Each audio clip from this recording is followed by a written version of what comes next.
Dios de milagros y amor, sanas y da salvación incomparable.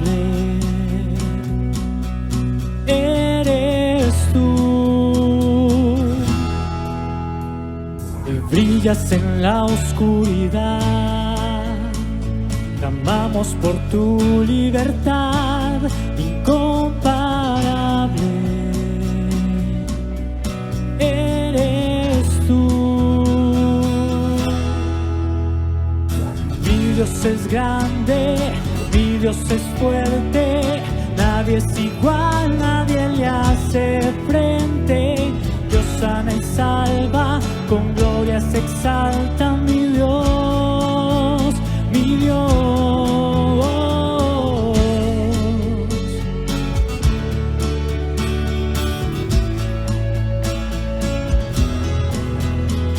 Y brillas en la oscuridad, clamamos por tu libertad incomparable. Eres tú. Y mi Dios es grande, mi Dios es fuerte. Nadie es igual, nadie le hace frente.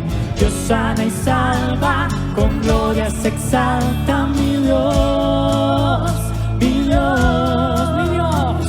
Y mi Dios es grande, mi Dios es fuerte. Nadie es igual, nadie le hace frente.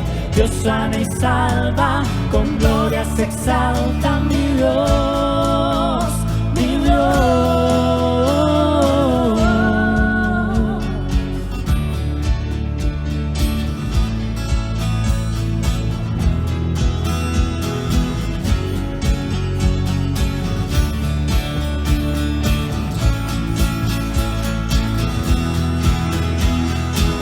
Y si Dios con nosotros, ¿quién pues contra nosotros?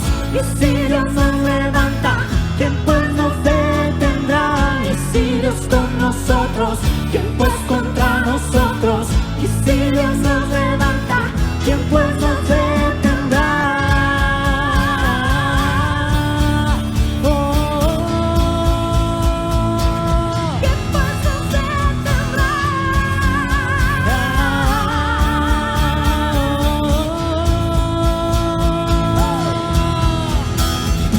Mi Dios es grande, mi Dios es fuerte. Nadie es igual, nadie le hace frente.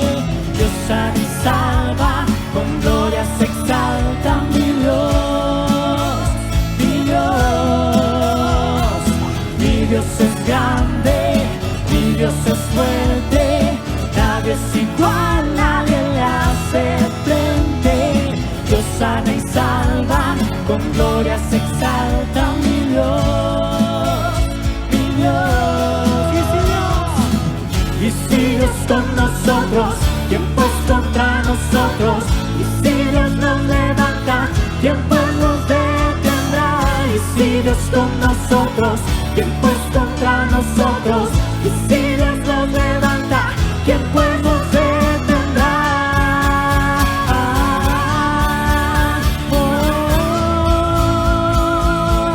¿Quién pues nos detendrá?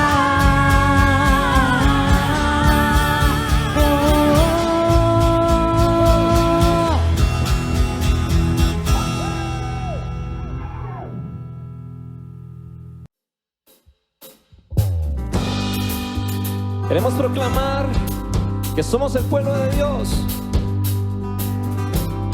y que anunciaremos el evangelio de Dios a todas las naciones. Que por las redes nos escuchen. Vamos, dile. Somos el pueblo de Dios. Somos un pueblo especial, llamados para anunciar las virtudes de aquel que nos llamó a su luz. Somos el pueblo de Dios. Su sangre nos redimió y su espíritu dio.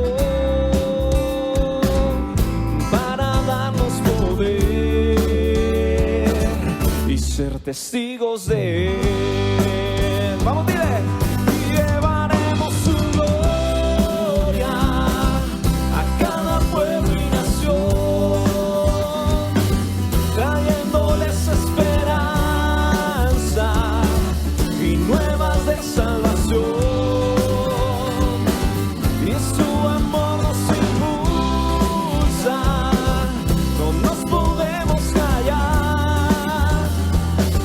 Anunciaremos al mundo de su amor y verdad.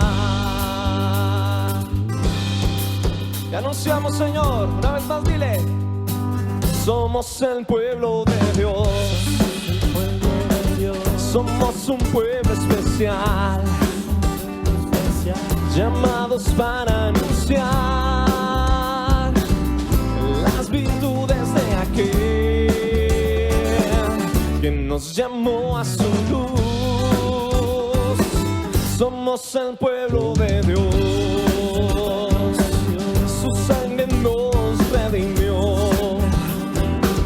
y su espíritu dio para darnos poder y ser testigos de Él. Dile, llevaremos su gloria a cada pueblo y nación, trayéndoles esperanza y nuevas de salvación. Que su amor nos impulsa, no nos podemos callar. Anunciaremos al mundo de su amor y verdad. Una vez más, dile, llevaremos su gloria a cada pueblo y nación, trayéndoles esperanza y nuevas de salvación. Impúlsanos, Señor, con tu amor, y su amor nos impulsa, no nos podemos callar. Anunciaremos al mundo de su amor y verdad. Te anunciaremos, Señor, a las naciones tu amor y verdad, Jesús.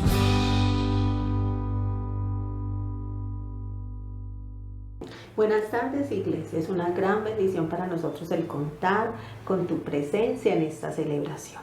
Vamos a darle gracias a nuestro Dios porque Él ha sido extravagantemente bueno con nosotros y ha provisto para todas nuestras necesidades en medio de estas situaciones tan difíciles que estamos viviendo. Padre, te damos tantas gracias. Gracias porque hemos experimentado tu amor, tu bondad y tu misericordia, Señor. Hoy entregamos nuestros diezmos y nuestras ofrendas, Señor, y lo hacemos de una manera, Señor, de la mejor actitud, Señor, para que tú seas glorificado. Gracias, mi buen Dios. Amén y amén. Llega algo revolucionario para nosotros como iglesia, la obra de teatro Pedro, una fe viva. No te la puedes perder. Es para que vengas tú, pero con esa persona nueva que quieres invitar para que pueda conocer del amor de Jesús. Va a ser el próximo 14 y 15 de abril, jueves y viernes santo. Tendremos 3 funciones, 3, 5 y 7 de la noche. Y por una donación de 10,000 pesos. Entonces no te la puedes perder. Desde ya puedes adquirir sus boletas. Somos una iglesia que entra para aprender y sale para servir. Es por eso que te estamos invitando a los cursos del Riel de entrenamiento. El día domingo inician estos cursos. Y el miércoles estos. No te los puedes perder. Con nosotros nuestro pastor Isaí. Dios les bendiga. Un saludo para todos nuestros hermanos de Templo Belén. Templo Belén, esta es tu casa, esta es nuestra casa. Sean bienvenidos a este espacio en la mañana, en la tarde, en la noche, para conectarnos juntos con nuestro Dios a través de su preciosa y hermosa palabra. Permita que el Señor toque su vida como yo necesito, como todos necesitamos. Las páginas de ella nos reflejan la gloria de Dios, por eso la escudriñamos, la conocemos y esperamos que todo aquello que hagamos o decidamos no provenga de nuestra subjetividad humana, aunque vamos a utilizar nuestro pensamiento, nuestra capacidad, sino que venga de parte de Dios. Por eso oramos y por eso creemos. Por eso permitimos que el Señor toque nuestras vidas. Oramos para que aquel que esté enfermo, que esté en crisis, problemas, circunstancias difíciles, tenga la sabiduría de Dios, la ayuda del Espíritu Santo y el poder para ser sano, ser restaurado o ser dirigido.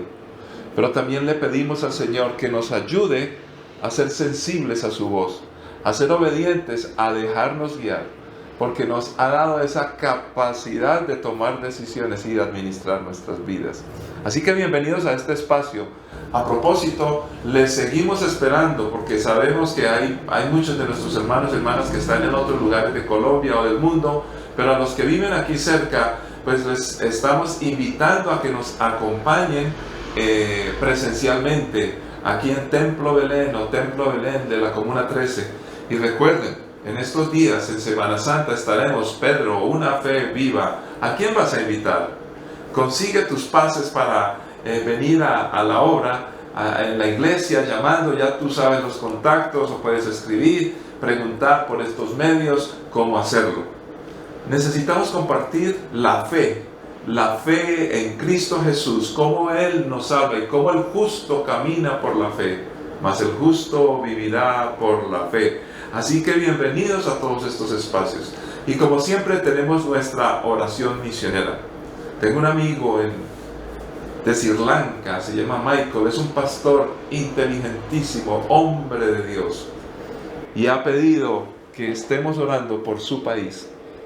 Justamente hace muy pocas horas se estableció un toque de queda, un estado de emergencia. Hay varios nombres que dependiendo del país y sus leyes le ponen el nombre, pero básicamente es que por 36 horas el país está militarizado. Están evitando todo tipo de protestas para evitar derramamiento de sangre y una violenta guerra entre los mismos ciudadanos. Hay escasez, hay hambre, hay muchos problemas que tienen que ver con religión, política, economía, en fin, una gran cantidad de cosas. Y lo que la iglesia en Sri Lanka sabe, y todos sabemos, es que solamente por el poder de la mano de Dios pueden cambiar las cosas. Pensábamos que la guerra solamente toca a Ucrania y Rusia. No es así. Muchos países del mundo, aún en nuestras propias calles, de las calles colombianas, hay violencia.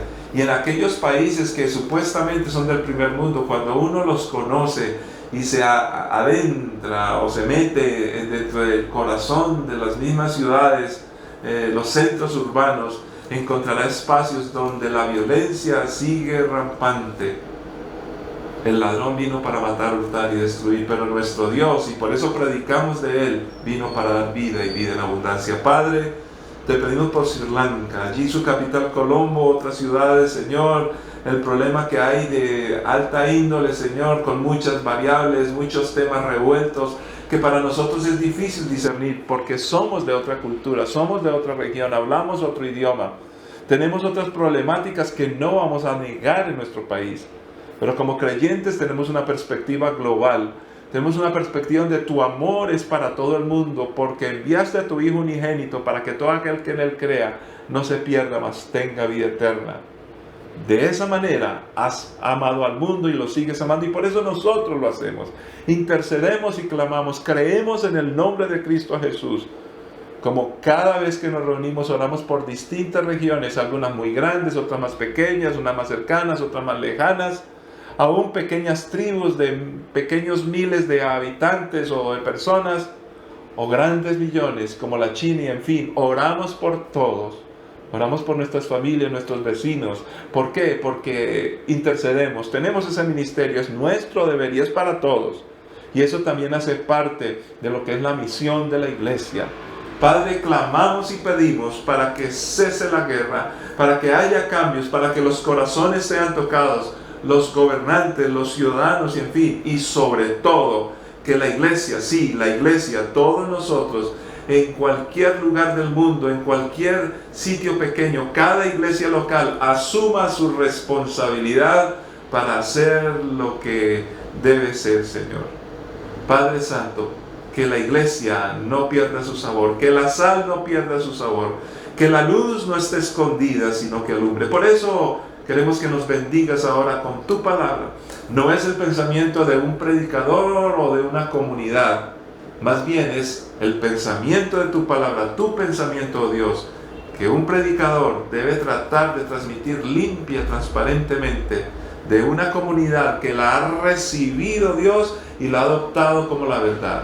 Porque si no seríamos secta o si no seríamos falsos predicadores. Por eso ayúdanos a mantenernos en la línea divina, santa, preciosa de tu palabra como el elemento más importante para compartir. En Cristo Jesús. Amén. Muy bien, vamos a ir al libro de primera carta de los Corintios, a los Corintios, capítulo 9, y vamos a mirar pocos versículos en el día de hoy. Dice la palabra del Señor allí, capítulo 9, primeros versículos. ¿Acaso no soy tan libre como cualquier otro? ¿No soy apóstol? ¿No he visto a Jesús nuestro Señor con mis propios ojos? ¿No es gracias a mi trabajo que ustedes pertenecen al Señor? Aunque otros piensen que no soy apóstol, ciertamente para ustedes lo soy. Ustedes mismos son la prueba de que soy apóstol del Señor. Esta es mi respuesta a los que cuestionan mi autoridad. Usted no sabe quién soy yo. Esa es la famosa frase que por lo menos en nuestro país, Colombia, ya tiene varios dislikes o likes. Algunos ponen dislike porque no les gusta, otros ponen like porque les parece interesante la historia simpática, truculenta, fea, horrible, desagradable, pero morbosamente todos quieren ver. Cada vez que alguien en Colombia sale en medio de una borrachera o en medio de un arranque de orgullo y arrogancia a decirle supuestamente a un pobre débil, porque esta persona quien habla empieza a hablar como un superior y le dice, usted no sabe quién soy yo, apelando a supuestamente la ignorancia de otro. Pero ¿quién es más ignorante? ¿El que se cree que es demasiado ante otro? ¿O el que simplemente, una persona común y corriente, ¿yo qué voy a saber quién es usted? Mi inteligencia no va para tanto, mi conocimiento no va para tanto, porque simplemente yo vivo la vida tranquilamente y no ando preocupado pensando en otros que se creen muy grandes. Bueno, en fin, allí se desprenden muchas enseñanzas morales y de pronto nos cuestionan, y es más o menos el estilo de la sociedad, porque ahí viene nuestro reconocimiento particular. ¿Cuántos de nosotros creemos en algunos puntos de la vida, en algunos escenarios y delante de algunas personas que somos más? Y si no lo decimos de esa manera, y sobre todo ahora porque nos da miedo que en las redes nos filmen y quedemos mal ante millones de personas, pues lo pensamos y nos llenamos en nuestro corazón y nos cargamos y tenemos conflictos profundos. Precisamente Pablo nos expone aquí una realidad que sucede en las personas, inclusive los creyentes, y entre nosotros los creyentes. Este pasaje no es probable, lo más seguro es que no aplica de lo que dicen las personas no cristianas acerca de nosotros, sino de los propios juicios que, siendo creyentes, entre nuestra comunidad, entre el cuerpo de Cristo, nos hacemos mutuamente. Realmente, y aquí viene la parte importante, el problema no es si otro sabe quién soy yo. Que nadie sepa quién es Isaías Avendaño de la gente afuera, pues me parece supremamente normal. ¿Por qué tienen que saber quién soy yo? Pero que yo no sepa quién soy yo, o esté inseguro de quién soy yo, eso sí que es verdaderamente grave. Encontramos una conexión en el versículo anterior, o sea, en el capítulo 8, el versículo 13. Perdón, el capítulo 8, versículo 13, correcto. Y dice así la Escritura: por lo tanto, si lo que como hace que otro creyente peque, nunca más comeré carne mientras viva, porque no quiero hacer que otro creyente tropiece. Ese tema ya lo estudiamos, pero básicamente consistía en que a veces nos creemos libres para hacer lo que queramos. Porque soy libre. Nadie tiene derecho a meterse con mi vida. Eso ya ocurría en la iglesia en el año 55 después de Cristo. 20 añitos después de que murió, resucitó y ascendió a los cielos. En la iglesia ya la gente decía, yo soy libre para hacer lo que quiero con mi vida, con mi cuerpo, con todo eso. Y lo peor de todo es que se pasaba por encima de los demás. Entonces Pablo le pone límite a esa situación, porque la verdad es que el evangelio es libertad. Jesús mismo dijo, el Espíritu del Señor está sobre mí, me ha enviado a dar libertad, básicamente, entre otras cosas que decía allí, pero a hacerlos libres. Entonces tú y yo como creyentes somos libres, pero Pablo establece unos límites. Y aquí entonces en este capítulo, estos primeros versículos sencillos, básicamente dos, un poquitico el tercero, pero nos establece claramente cuáles son los parámetros y pone unos límites claros para que tú y yo caminemos en autoridad.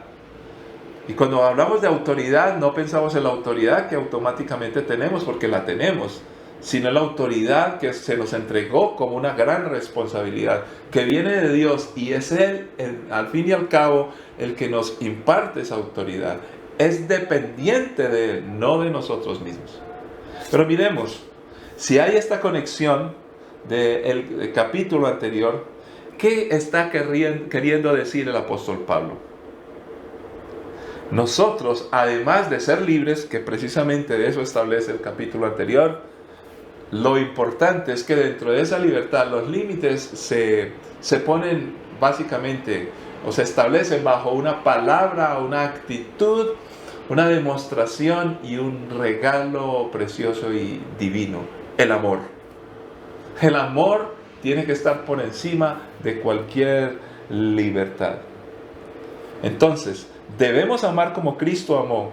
Y si no amamos como Él amó, entonces pecamos contra el mismo Cristo y terminamos con una libertad sin límites, dañando a los demás. El problema es que precisamente hoy la libertad se volvió un asunto subjetivo, egoísta y atentatorio contra los demás. Y para colmo, terminamos jactándonos de ello. Usted no sabe quién soy yo. Yo soy libre de hacer lo que quiera. O simplemente andamos cuestionando a los demás, basándonos en esa supuesta libertad, buscando la caída de todos, como si fuéramos jueces. Los cristianos, dice la gente, ustedes que juzgan tanto, que juzgan a todo el mundo, miren su propia vida, lo uno y lo otro, pero después de que nos tratan de criticar por eso, y a veces con justa razón empiezan a decir, homófobos, ustedes tienen odio por los demás, son moralistas, delitos de odio, pues es el término ahora legal que se utiliza, y básicamente terminan rechazando la palabra de Dios y al mismo Dios. Entonces hay muchas cosas allí, porque a veces los cristianos también cometemos ese desagradable asunto de estar juzgando a todo el mundo. Entonces, mi autoridad, ¿sobre qué se apoya? Porque si en este mundo no hay una autoridad en todas las esferas de comunicación o de manifestación de los comportamientos, de los desarrollos, de los espacios, de las sociedades, de los grupos humanos, si no hay algún límite, una autoridad que contenga todo, esto sería un caos y un desastre. Entonces se necesita que la autoridad esté establecida. Pero empecemos por nosotros mismos. ¿Mi autoridad sobre qué se apoya?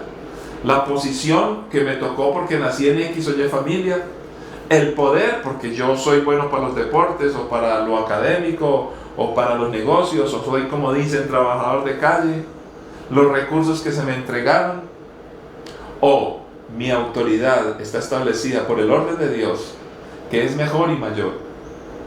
Ahora bien, es mejor saber quién soy yo en Cristo que simplemente saber lo que yo creo que soy, basándome en un juicio totalmente subjetivo, prejuiciado y con intereses de manipulación. Ojalá que todos nosotros podamos conocer nuestra identidad en Cristo Jesús, y a partir de ahí, cuando nos medimos por lo que el Señor nos dejó, empezamos a reconocer que hay muchas cosas que no están bien, pero hay otras cosas que ya se nos fueron dadas y que por ese lado podemos actuar en plena libertad, siempre amando a los demás. Entonces Pablo empieza a establecer cosas muy simples y sencillas que vamos a compartir y entender que son principios que están en otros textos de la palabra del Señor.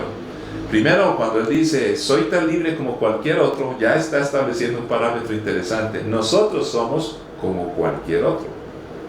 El tono de Pablo, y usted va a notar en todas sus cartas, establece desde la base que todos los seres humanos somos iguales. Y estamos, si somos cristianos, en el mismo cuerpo. Y si estamos comparándonos con otros que no son cristianos, Pablo hace claridad. La única diferencia, y muy importante y gran diferencia, es que nosotros ahora pertenecemos a Dios y dejamos que el Espíritu Santo, su palabra, nos moldee y nos transforme. O si no, somos tan simples mortales como los demás. Entonces no es una arrogancia sectaria de religión o de creernos moralmente mejores que otros. No, es realmente Dios, su obra en nosotros, el que hace la diferencia. Y lo mejor de todo es que eso que Él ha hecho en nosotros, Pablo lo establece y trata de convencer a la iglesia. Miren, señores, judíos, los que se creen judaizantes, o aquellos que son gentiles que ya ahora le copian a los judíos, estas personas, paganos y gentiles, por ellos también murió Cristo, y ellos, si también aceptan a Cristo, van a ser tan transformados y tan buenos y van a tener tanta autoridad como tú y yo. Luego empieza a definir claramente que él dice, no soy apóstol. Notemos que todas estas preguntas que él hace implican una respuesta de sí, sí lo es, sí, sí lo somos. ¿Por qué? Porque es un argumento retórico bien interesante. Son cosas que ya se saben por la palabra y por lo que Dios estableció, pero que se están poniendo en duda, como lo vamos a ver más adelante. Entonces, también es muy importante de tener una autoridad y estar claros del llamado y el oficio particular que todos tenemos, reconociendo que si somos iguales es porque cada uno, aunque tenga oficio, capacidad, llamado, talento, don diferente, no lo hace mayor o mejor, sino que es diferente. Pero el ser diferentes no nos hace superiores o inferiores, además porque esa diferencia es establecida por lo que Dios da, sus dones. Y eso es por la soberanía de nuestro Dios, pero nunca por tu merecimiento, por mi merecimiento. La iglesia tampoco trata de un asunto jerárquico donde algunos están superiores y tienen más autoridad que otros. Realmente todo funcionamiento, yo hablaría más bien de una jerarquía funcional. Esto es que por la necesidad de lo que Dios quiere que hagamos, por la funcionalidad de la iglesia, pues establece ciertos puntos que parecieran estar arriba, abajo, al lado, pero eso nada tiene que ver con la autoridad en cuanto a que el uno es superior a otro. No, más bien tiene que ver con la autoridad en que alguien tiene que coordinar ciertas cosas en el cuerpo y otro tiene que someterse. Es interesante, pero para el buen funcionamiento del cuerpo, donde Dios es honrado, no nosotros los jerarcas, jamás. Mire lo que dice la Escritura en Mateo 20, 25, 28. Así que Jesús los reunió a todos y les dijo, ustedes saben que los gobernantes de este mundo tratan a su pueblo con prepotencia y los funcionarios hacen alarde de su autoridad frente a los súbditos. Pero entre ustedes será diferente. El que quiera ser líder entre ustedes deberá ser sirviente, y el que quiera ser el primero entre ustedes deberá convertirse en esclavo. Pues ni aun el Hijo del Hombre vino para que le sirvan, sino para servir a otros y para dar su vida en rescate por muchos. Ese oficio llamado particular es funcional y es para bendecir a todo el mundo, nunca para sacar provecho de él. Así es que piensa nuestro Señor. Si los gobernantes de hoy, si los candidatos de hoy en cualquier país del mundo entendieran estos santos y sanos principios, no utilizarían su poder para manipular a otros. La Escritura quiere que reconozcamos lo que somos capaces de hacer por el don que Él nos dio, simplemente para que lo hagamos bien y para que pensemos cómo esto que yo soy capaz de hacer lo pongo al servicio de los demás.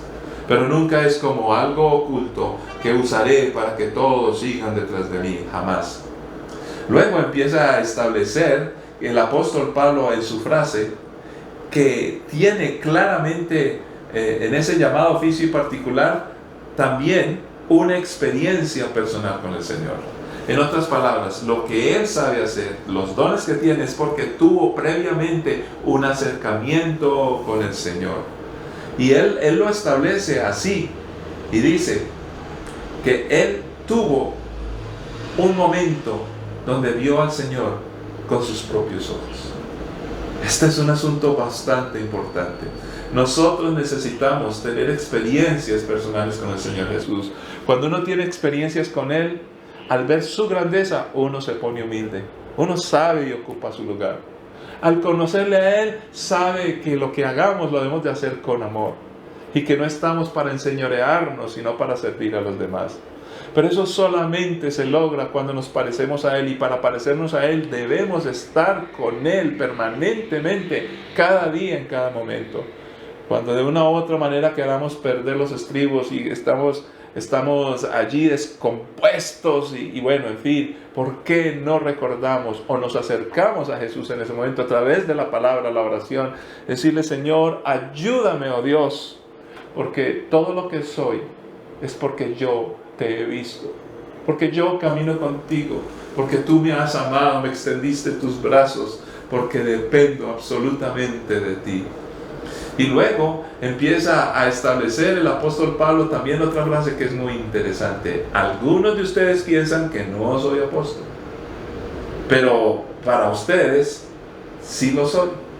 Entonces, ¿qué está queriendo mostrar aquí Pablo? Pues precisamente una realidad, donde cuando la entendemos dejamos de sufrir y dejamos de permitir que los que supuestamente nos cuestionen o creemos nos están cuestionando, porque ojo, a veces hay gente que nos cuestiona directamente y nos enfrenta y nos quiere acusar y nos quiere destruir, pero a veces es nuestra percepción donde creemos que cualquiera que se acerque a nosotros a preguntarnos por algo, a buscar una aclaración o a corregirnos, está contra nosotros y nos está cuestionando. Ya eso no tiene que ver nada con que está en contra de mí o de mi autoridad. Tal vez es mi inseguridad. Entonces, cuando Pablo empieza a establecer esto, claramente es consciente que hay muchas posibilidades. Y le llamaremos aquí el problema ad hominem o ad hominem. Hay gente que ataca a la persona porque no tiene argumentos. Cuando en muchas discusiones filosóficas, políticas, aún religiosas, y alguien tiene una verdad de a puño, o sea, algo que es claro, y la otra persona no sabe cómo defenderse, pues entonces se empieza a cuestionar a la persona. Ese argumento ad hominem es muy común y es utilizado en la sociedad. Por ejemplo, cuando un padre o una madre se acercan a su hijo para decirle: miren, hijo, andas mal, tienes problemas. Entonces el hijo, si no lo dice, lo piensa: ¿usted qué me va a decir a mí? ¿Usted que yo lo vi tal cosa? ¿Usted que a mí me parece que tal cosa? ¿Usted que es desordenado? Usted, bueno, en fin. Ahora, con razón o sin razón, si yo estoy seguro que la persona que me está juzgando, mi papá o mi mamá, lo están haciendo mal, ¿por qué yo no le argumento por qué lo está haciendo mal? Porque aunque inclusive yo lo acuse de cosas que sean verdaderas, ¿por qué recurro a eso? Al ataque a la persona, en lugar de decirle: papá y mamá, tú tienes errores, yo lo sé, pero no voy a sacar a relucir eso porque yo también los tengo. Pero te voy a hablar de lo que hiciste, te voy a hablar de por qué no estoy de acuerdo contigo. Si empezáramos a hablar en esos términos, pero los ciudadanos de cualquier lugar del mundo escuchan de sus gobernantes cuando son candidatos que llegan al poder acusando a otros y siempre sacando a relucir los defectos de los demás. Esto resta toda autoridad. Eso hace cuestionable la persona. Por eso Pablo era muy consciente. Mire, algunas veces muchos no me van a reconocer, me van a atacar, y eso es parte del paquete de la vida. No todo el mundo te va a aceptar, no todo el mundo te va a creer. Yo tengo un llamado a ser pastor, pero hay mucha gente que me dice pastor, pero yo no soy su pastor directamente. ¿Por qué? Lo vamos a ver enseguida. Pero además, en ese problema que es tan evidente, como seres sociales debemos de ser conscientes que las personas van a tener percepciones de nosotros y debemos estar preparados que aún nuestros propios hijos, si son varios, unos piensan de una manera y otros piensan de otra. ¿Por qué? Porque son diferentes. Entonces, mi autoridad no debe depender de esas percepciones, ciertas o equivocadas, sino de quién soy yo y qué es lo que Dios quiere hacer conmigo. Por ejemplo, Hay cosas que tratamos como Iglesia Templo Belén de ser rigurosos. Yo como pastor, en ninguna manera voy a tratar de utilizar mi poder, lo que Dios me ha dado, para aprovecharme de otros. Ese es un asunto ético que debe estar siempre en mi vida. Pero si hago eso, yo tampoco puedo pensar en por debajear a los demás. Porque muchas veces empezamos de una u otra manera, basados en percepciones que son muy inseguras, a juzgar a los demás y a pensar de cada persona lo uno o lo otro. Eso no hace a las personas buenas o malas. Todos hemos hecho cosas malas, pero todos en Cristo podemos hacer cosas buenas. Si alguien se equivoca, yo no tengo por qué entonces tener una percepción totalmente negativa y cuestionar que es hijo de Dios. Pero también, como hijo de Dios, yo no debo obviar o pasar por alto que mi hermano u otra persona esté fallando. Entonces, cuando yo corrijo, no necesariamente estoy por debajeando, no estoy cuestionando autoridad, pero debo remitirme al hecho, a las circunstancias, en una explicación con amor y no a simplemente atacar a la persona. Ahora, Pablo llega a un asunto más interesante y bien práctico. Dice, vea, yo soy quien soy, Dios me dio lo que soy, y ahora les voy a dar una evidencia, ustedes. ¿Quién puede pelear contra esa evidencia? Porque normalmente nosotros mostramos las evidencias, lo que yo he hecho, lo que pasó por allá, lo que hice en el pasado, y las personas no tienen ni idea porque no han visto nada. Pero cuando uno le puede decir, por ejemplo, unos hijos cuestionan a su papá o a su mamá, y su papá y su mamá han trabajado, han ayudado, han sido buen ejemplo, han sido buenos creyentes, han tratado de ser justos y honestos, y simplemente le dicen a los hijos, hijos, ustedes nos conocen, ¿qué tienen que decir? Y los hijos se quedan callados. Ustedes nos conocen. Es más, de hecho, muchas cosas que han aprendido, piensen si no han aprendido nada de nosotros. Si no han aprendido nada de nosotros, está bien. En otras palabras, ustedes se parecen a nosotros. Ustedes tienen ya pensamientos acá de luchas en su conciencia cuando van a hacer algo malo y dicen, pero esto está malo, ¿por qué? Lo aprendí. ¿Lo aprendí de quién? De mi papá. Lo aprendí de mi mamá. Entonces, por esa razón es que en el fruto de nuestro trabajo debe ser respetado. Pero si yo quiero que respeten el fruto de mi trabajo, que son ustedes, por ejemplo, como iglesia, yo también, como pastor, respeto el fruto de trabajo de otros pastores y de otras iglesias. Por eso muchos de ustedes, mis hermanos, que han venido de otra congregación, siempre les pregunto, hacemos una cita y les digo, bueno, ¿qué dice su pastor de que ustedes hayan dejado su iglesia? Interesante. Pídanle una carta a su pastor y avísenle que van a venir para una iglesia. Pero yo tengo que respetar el fuero de otros. Y menos aún, yo le voy a decir a un buen creyente, que puede ser pastor o puede ser líder, hablando como los empresarios del mundo, ven, yo quiero tenerte en mi nómina. Quiero tenerte acá para jugar el partido, pero negociemos acá. Y resulta que el pastor de la iglesia donde la persona proviene no tiene ni idea. Aquellos que tienen llamado ministerial, si alguien les ofrece ministerio en algún lugar y no preguntan a quién fue su autoridad, ya estás en un lugar equivocado. Vas a empezar a tener problemas porque no se está respetando el fruto de lo que personas han hecho. Recuerdo en una ocasión, un creyente me decía, pastor, yo vengo de otra iglesia y quiero bendecir a la iglesia con algo, pero es que yo amo mucho mi iglesia anterior, mi pastor, cómo me ayudó. Él venía de otra ciudad, se trasladó a vivir a Medellín. Y yo le dije, mira, si tú quieres ayudar a esa iglesia y en esta ocasión quieres darlo todo allá, yo no tengo problema. ¿Por qué? Pastor, pero es que yo siento un deber acá con la iglesia. Pues entonces toma una decisión, pero tú puedes amar a esa iglesia. Tú no puedes olvidar lo que la iglesia hizo por ti. ¿Por qué estás acá? Porque te cambiaste de ciudad. Inclusive a muchos les he dicho, aunque tengas una experiencia que tuviste con alguien en una iglesia anterior negativa, eso no quiere decir que no los ames. Y eso no quiere decir que si fueron honestos y sinceros y te ayudaron, no tengas por qué agradecerles. No podemos creer que somos superiores o mejores que otros. Por eso, personalmente, siempre enseño, yo no me meto en el trabajo de otro. Si tú eres creyente y te encuentras con un amigo que ya está siendo evangelizado, está siendo discipulado, tiene hermanos y amigos, ¿tú por qué quieres reevangelizarlo? Porque crees que es superior tu discipulado. Cuando eso se haga, tiene que hacerse de una manera clara, cristalina y transparente, pero nunca de malas formas. Llegamos a cosas bien interesantes entonces. Este es un punto que nos ayuda como creyentes, aún como padres, como empresarios, como trabajadores, a estar tranquilos. Y a esto le llamamos esfera de influencia.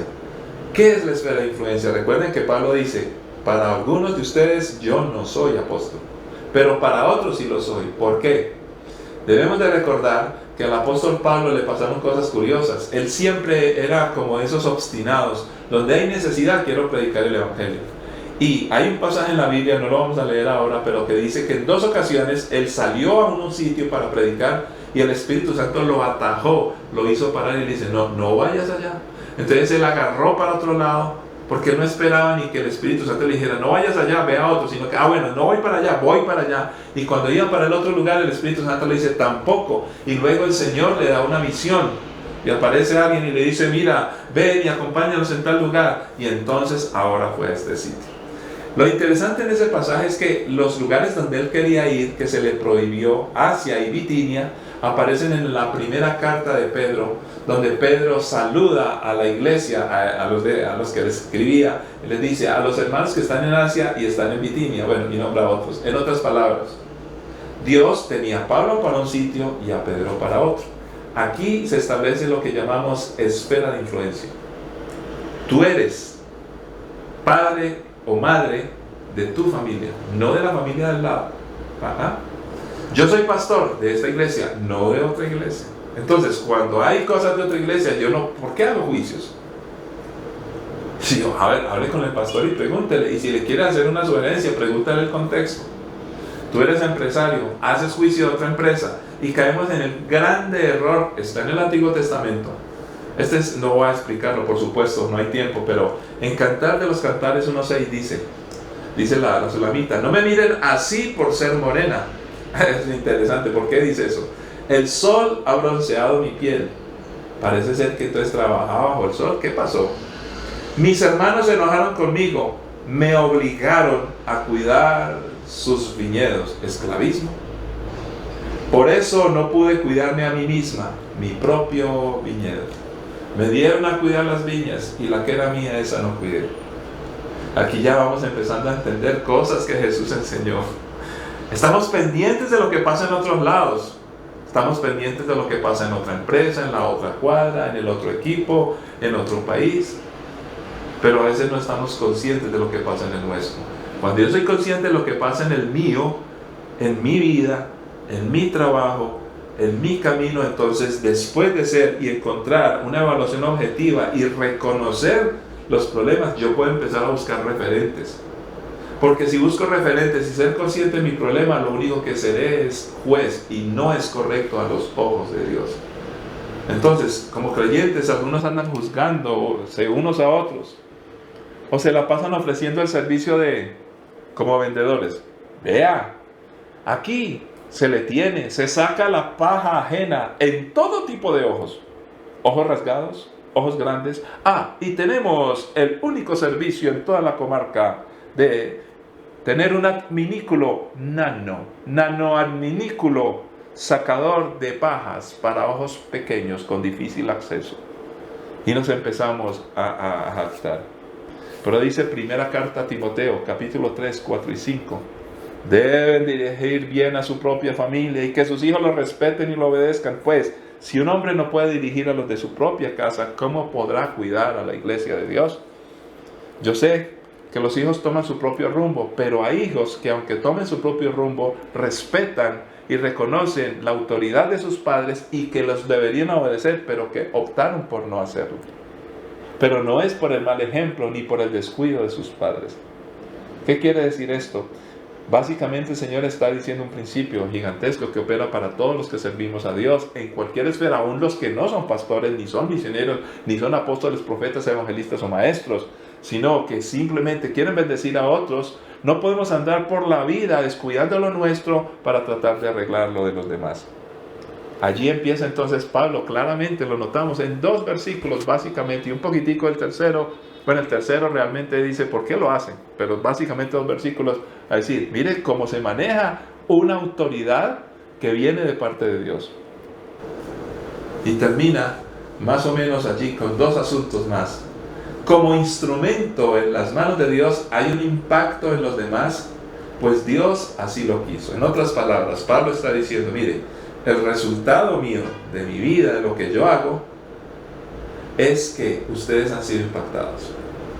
Y cuando uno ha impactado a las personas lo tendrán que reconocer, a pesar que cabeceen, se enojen y peleen, tarde o temprano pasará.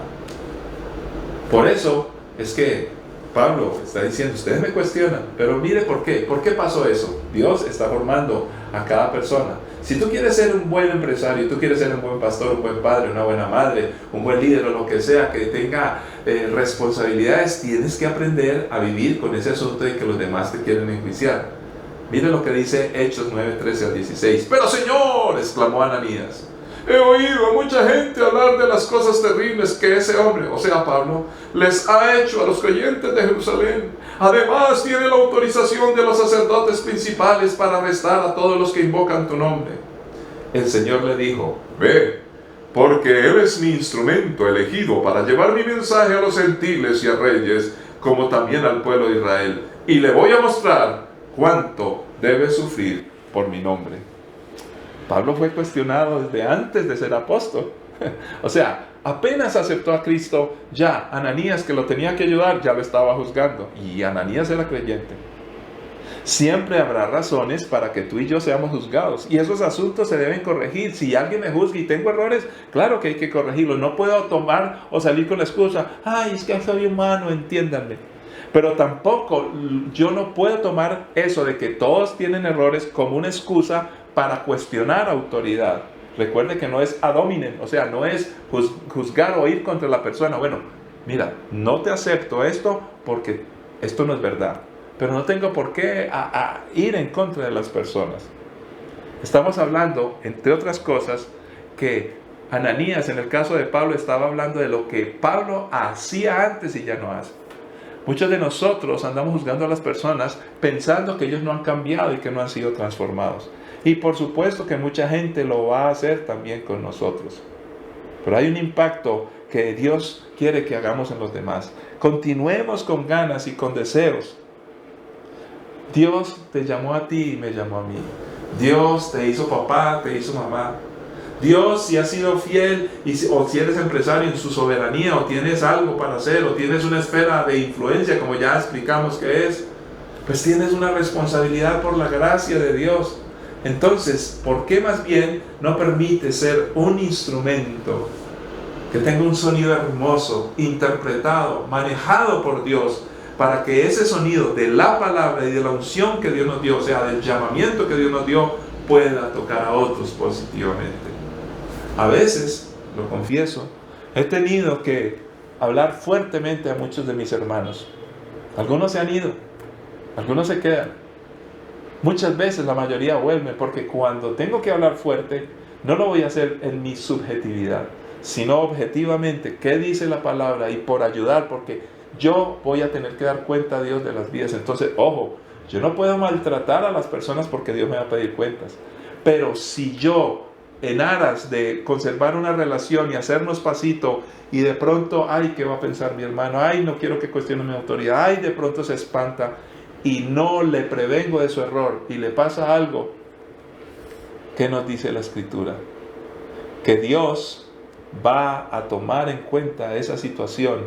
Y ay de mí, mire lo que dice Marcos 9:42. En estos días alguien muy cercano me hizo una pregunta: pastor, ¿qué quiere decir este pasaje? Es muy interesante, pero va a leer una parte. Dice Marcos 9:42: si tú haces que uno de estos pequeños que confían en mí caiga en pecado, sería mejor que te arrojaran al mar con una gran piedra de molino atada al cuello.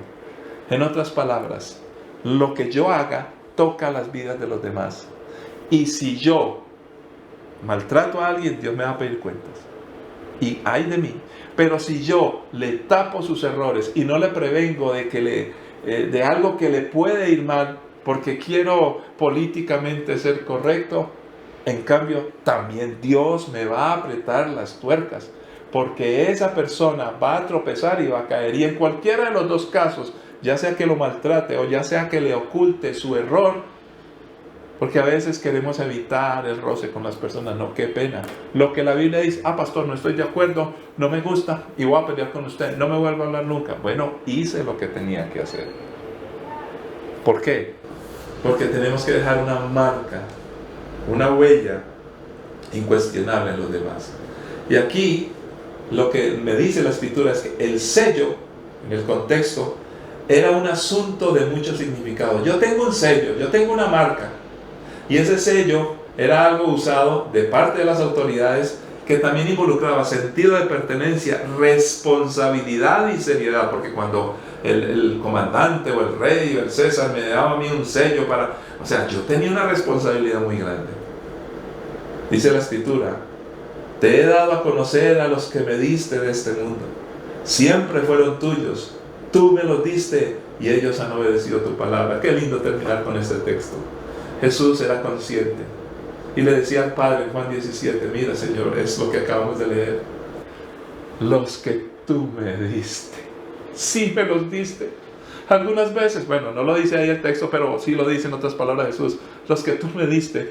Algunas veces dije, ¿hasta cuándo de estar con ellos, Señor? ¿Hasta cuándo de estar con vosotros? Les decía, pero tú me los diste y aquí están. Y en medio de todo hemos trabajado y han caminado. Padre, madre, hermano que tienes una empresa o que estás liderando un grupo deportivo o eres maestro en una escuela o tienes una posición de autoridad por la soberanía de Dios, una esfera de influencia.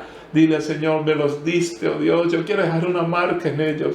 La autoridad que habla aquí Pablo no es una cuestión de que yo soy el rey, el que mando, tú eres el rey, yo soy simplemente un instrumento. Señor, me cuestionan, me van a cuestionar, pero tú sabes quién soy yo, porque eso sí importa. ¿Sabe el Señor? Claro que el Señor sabe quién soy yo.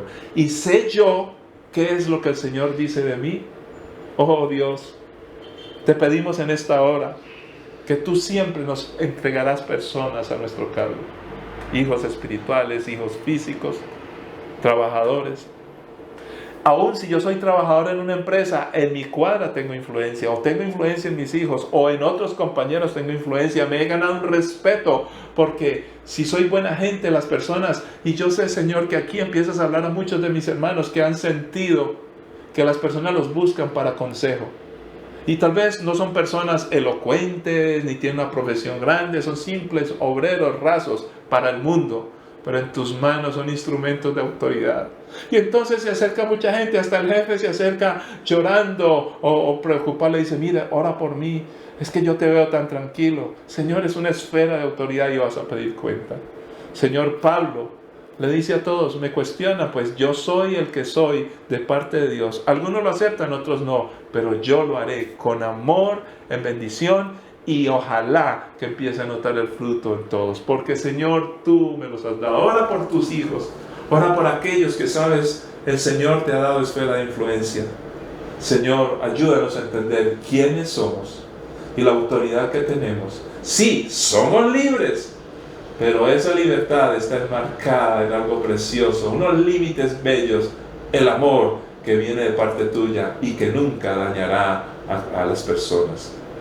Para tu honra y gloria y para la bendición de muchos. En Cristo Jesús. Amén. Amén. Somos en Cristo Jesús. Somos Templo Belén.